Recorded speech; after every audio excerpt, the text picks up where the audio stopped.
Good morning to you all. It's Tuesday, 18th of December 2012. We're going to have a look at mechanics of motion in preparation for the AS January PE exam. I'm going to start off looking at Newton's laws, a topic, of course, which you should already be very good at because you're studying this within your biomechanics in the second year. But just to remind you, we need to look at Newton's law 1, the law of inertia. And what we're looking at here is objects that are moving with constant velocity or indeed are in a state of no motion. So if we look at this performing the sprint start, we would describe this sprinter as having zero net force. And when we say the sprinter is in zero net force, that means that the sprinter will continue in this state, motionless, unless an external force acts upon them. So in this case, then pushing off the ground to accelerate forwards. But at the moment they are in a state of inertia. The total forces acting on the body are zero. And now we have a look at Newton's law 2, N2, the law of acceleration. In this law, we state that a body will accelerate proportional to the size of the force acting upon that body, and will do so in the direction of that force. So in our example here, we can actually see that Bolt is reading, as he pushes out of the blocks here, 226 watts. So he will accelerate forward at a speed proportional to that size of the force. Therefore, the harder we push, the faster we go. It makes perfect sense, of course. The harder we push, the harder we hit, the harder we throw, the further or faster we travel. We must also say, to get our second mark for Newton's second law, we must also say that the acceleration will take place in the direction in which the force is acting. Of course, Bolt here and Tyson Gay next to him as well. They have pushed backwards on the block, creating a reaction force upwards and outwards, and therefore the sprinters accelerate upwards and forwards in the direction that the force is acting. And thirdly, we have Newton's law 3, the law of reaction. Now, some people find this one a little bit tricky to get hold of, so I'll try and explain this nice and clearly. We are arguing here that as the leg, or in this case the foot, applies a force, and I'm going to actually draw this on with the use of a couple of vectors, as the foot applies a force backwards and downwards on the block, and of course you guys know from AT, you don't necessarily need to know this for AS, but we'd call this an action force. Not required for AS, but just in case. We have an action force acting backwards and downwards. We know how big that action force is because that's represented by the size or the length of the vector. We, of course, have an equal and opposite reaction force. In this case, a block reaction force from the block onto the foot. So, the reaction force is equal in magnitude, the arrows, the vectors the same length, and is opposite in direction, and this is consistent across all actions in sport. So the foot applies an action force to the block, and the block provides a reaction force equal in magnitude and opposite in direction to the foot, propelling the performer forwards. Well, that's all fine, James. You might say to me, I understand my Newton's laws, but what do these laws actually produce in terms of types of motion? Well, here's our first type. It's called linear motion. First of all, we must be able to define what linear motion is, so get your pencils ready. Linear motion occurs when all parts of a body move at the same speed, in the same direction, at the same time. And of course, we have here an example of a skeleton bob. In fact, we have Amy Williams, gold medalist from the last Winter Olympics, who of course propels herself down the ice track, all parts of her body moving at the same speed, in the same direction, at the same time. So therefore this is an extremely good example of linear motion. In your exam you might want to use the term toboggan, because that's what tends to be on the mark scheme to get you a mark. A toboggan, luge, skeleton, bob, bobsleigh, these are all examples of linear motion. The other one we use is the flight of a shot put. And we actually argue that linear motion occurs in a straight line or a curve. So in this example, the curved shape of the flight path is still linear motion, and we can use that as an alternative example. We also need to know what causes linear motion, and you guys know already, don't you? But you must say that we cause linear motion by applying what is called a direct force, and that is a force which goes straight through the centre of mass of the object. So there we go, 3-mark question. Linear motion, all parts of a body moving in the same direction at the same time at the same speed, caused by a direct force, which is a force which acts through the centre of mass. Examples: luge, skeleton bob, bobsleigh, or the flight of a shot.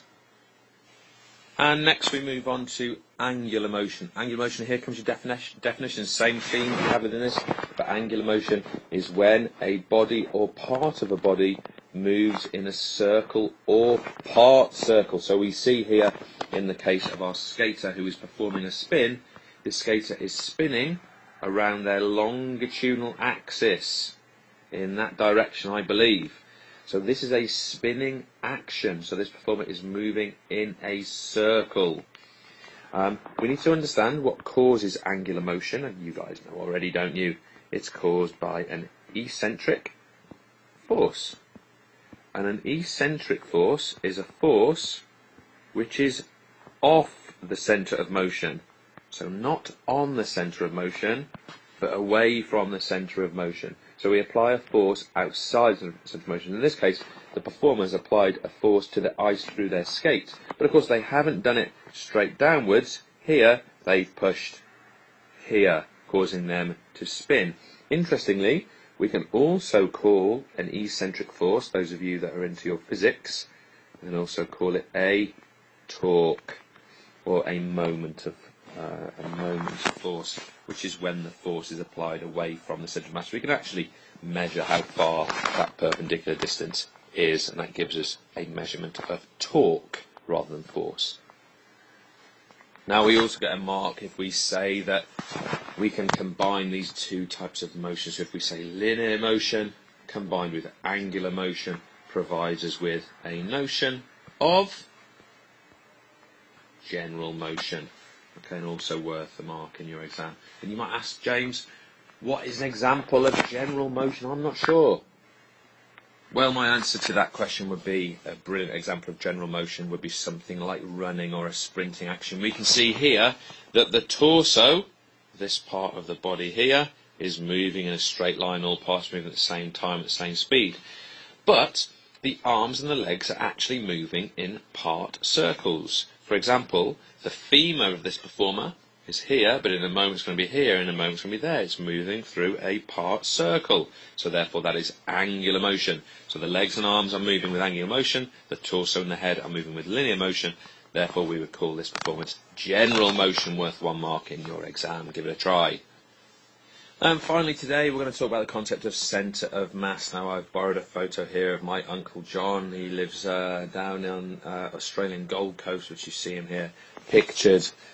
Just getting himself ready to do a little bit of surfing. It's a bit quiet today, but anyway, we can argue here that my Uncle John, his centre of mass, I'll do it in red, it's about here on his torso, on his abdomen I should say, and we are arguing that the definition of centre of mass is the point of the body which is balanced in all directions. We might also say it is the point of the body where mass is distributed evenly in all directions. And it's sort of an imaginary point. It's not real, but we kind of can estimate where it is on a non-uniform object like the human body. A uniform object like a tennis ball or a table tennis ball, that would be in the very centre of the ball itself, of course. So, a couple of things we need to know in relation to a concept of stability. Okay, what makes some objects more and less stable?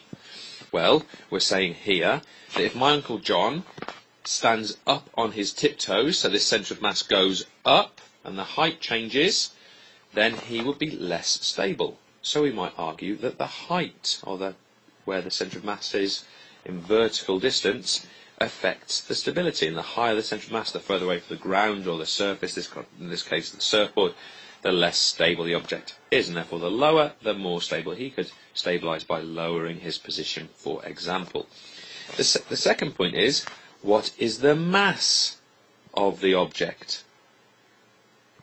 An object with a large mass has more inertia and tends to be more stable.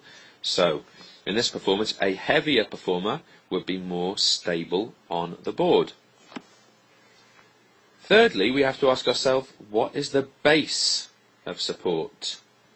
Now, in this case, we can say, first of all, Michael John, he has 2 points of contact, and that the base is quite wide. So he's in a more stable position. If he takes one of those bases away, that's not what I meant to do. If we take one of those bases away and he stands on one leg, of course, he's going to destabilise this position. So the larger the base of support, the more contact points we have, the more stable. We might link this to something like a headstand. A headstand compared to a handstand has 3 points of contact, 2 hands and the head, and therefore is more stable than something like the handstand, 2 points of contact and a smaller base. And finally for today, what about the line of gravity? Well, really simple one, this one, kind of perfect common sense. We're arguing that the centre of mass in this case, look, is directly above the base of support, and therefore this is a stable position. The line of gravity is above the base of support. If, of course, Michael John leans over to the left and the centre of mass leans that way, and in this case the centre of mass would not be above the base of support, he is likely to fall into those sunny, warm waters and be wet. And finally, we're going to apply all of this to the concept of a headstand. Well, first of all, we can argue with regard to the concept of height that if this performer, in this case this child, if they lower their legs, their centre of mass will go closer to the floor and they will be more stable. So we can coach that earlier in our headstand technique. Lower the legs makes you more stable. Mass we can't really influence in this particular occasion, but we can influence the base. We can make the 3 points of contact as wide as possible, therefore the triangle base is as large as possible. And finally, with our LOG, line of gravity, we can make sure that the line of gravity is above the base of support, and therefore to stabilise this technique. Folks, thank you for listening. I hope the revision is going well. I'll try and keep posting these sessions for the rest of this week and certainly over the holidays as well. Keep in touch. If there's any feedback you can provide in the sessions, I'd be very glad to hear it. Have a lovely afternoon and work hard.